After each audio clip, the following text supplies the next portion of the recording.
What do you want to be when you grow up? What are your goals in life? I used to hate being asked those types of questions when I was younger. They're pretty basic questions, but they kind of scared the younger me because I honestly had no idea what I wanted to do with my life. The future seemed so distant at the time, and trying to think of all my future life goals all at once was just overwhelming. It wasn't until I went through the process that we're about to go through in this video that I finally had some mental clarity when it came to my goals and the life that I wanted to build. I no longer felt scared to talk about the future. I felt like I finally had some kind of direction, something to pursue, a meaningful life that I wanted to build. Step one is to use the wheel of life to assess your current situation. I don't know who came up with this whole wheel of life thing, but basically it's like this giant circle that's divided up into 10 different categories, which I guess are like the main categories in most people's lives. The 10 categories that I've usually seen are family and friends, personal growth / development, spirituality, finances, your career or business, significant other / romance, fun and recreation, greater contribution to the world, health and fitness, and your physical environment, home, office, that kind of thing. So what we're going to do is go through each category one by one and give our current life an assessment on a scale of 1 to 10.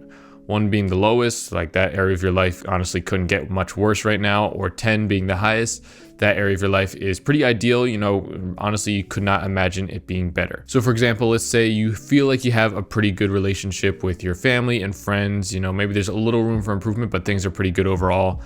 Maybe you'd give yourself an 8 out of 10 in that category. But then when it comes to self-development, self-improvement, personal growth, you feel like you got some room for improvement. So maybe you'd give it like a 4 out of 10. Career and business, maybe you're working a job that you don't really like, but it's not too bad. So maybe you'd give it like a 4 or 5 out of 10. And so just continue that process through each of the categories. So now that we have a number rating out of 10 for each area of our life, we're going to take it one step further and now describe in detail, maybe in just a couple sentences, what that area of your life currently looks like. So for finances, for example, you'd write, well, I currently make this much money per month, this much money per year, and I have a net worth of this much. Career and business, maybe you'd say, okay, I'm working a job at this company and I do this type of work. I'm also trying to build a business, doing this, blah, blah, blah. Health and fitness, I currently lift weights 3 times a week and I'm doing like a carnivore animal-based diet or something like that. Whatever it is for you, just write out a little description for each area. And you can do all this in your notes, on a Notion document, on just a piece of paper in your journal. It doesn't really matter. Don't overthink it. And then go back through each area and then right under that, describe in detail what that area of your life would have to look like for you to give it a 10 out of 10 rating. So for family and friends, maybe this is you have a great relationship with your family. You spend quality time with each other every day.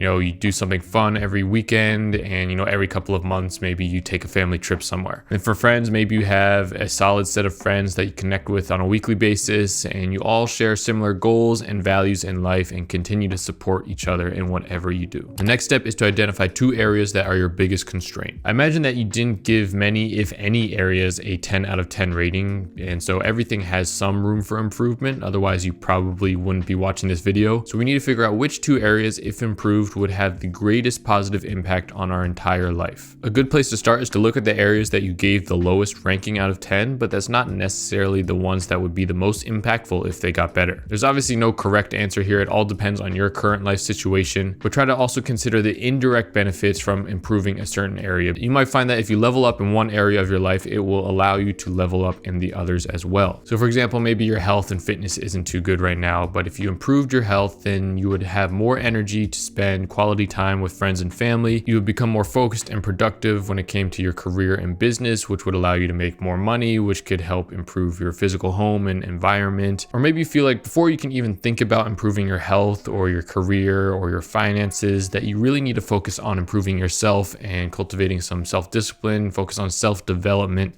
and that is really the bottleneck or constraint that's holding you back. So figure out the 2 areas that are your biggest constraints, and that will be your focus moving forward. If you can narrow your focus down to just one area, that'd be ideal, honestly, but 2 is perfectly fine as well. There's obviously no right answer. It all depends on your current life situation. For me, it's probably career and business and my own self-improvement or self-development. The next step is to identify just 1 or 2 key actions that you can do daily to improve that area of your life. Apply the 80-20 rule and find the most impactful task task that you can do. This is basically the 20% of efforts that lead to 80% of the results. And one way to quickly identify what the most impactful activity is to imagine that you only have 2 hours per week to dedicate to that area of your life. What would you do for those 2 hours? For me to level up my career or business, the main task would probably be just make YouTube videos and create a product or coaching program to monetize my audience. To level up my own self-development or self-improvement, the main task could be reading through my Miles 2.0 document daily, or maybe spending 15 minutes reading a self-development book,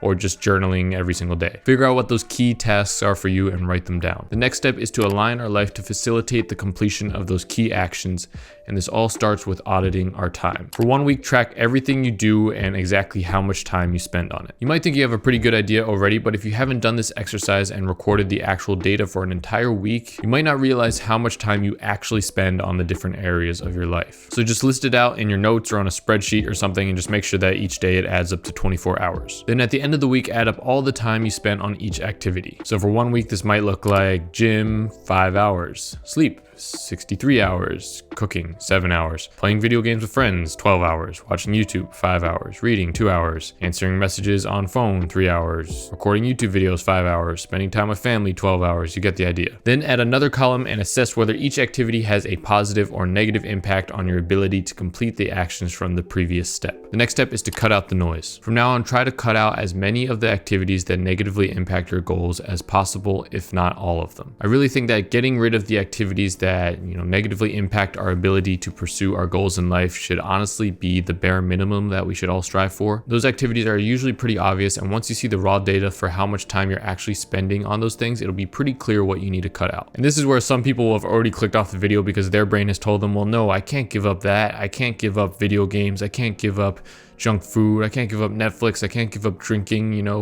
Life is all about balance. You have to have some vices. You can't be constantly working towards your goals all the time. And I honestly disagree with that mindset. I think you can align basically 100% of your life towards achieving your goals. Think of the most successful people, entrepreneurs, athletes, artists, whatever. On their road to success, I can guarantee that the last thing they were thinking about was living a balanced life. Some successful people obviously still might have had some vices or negative activities during their road to success, but I guarantee if they had cut those out, they would have reached success even quicker. So you can keep playing video games, watching TV, wasting time on social media, but just know that the more of those activities you do, the longer it will take you to reach the success you desire. I'll put the essentialism picture on screen right now to remind you that if you divide your energy between too many different things, you'll end up going nowhere slowly.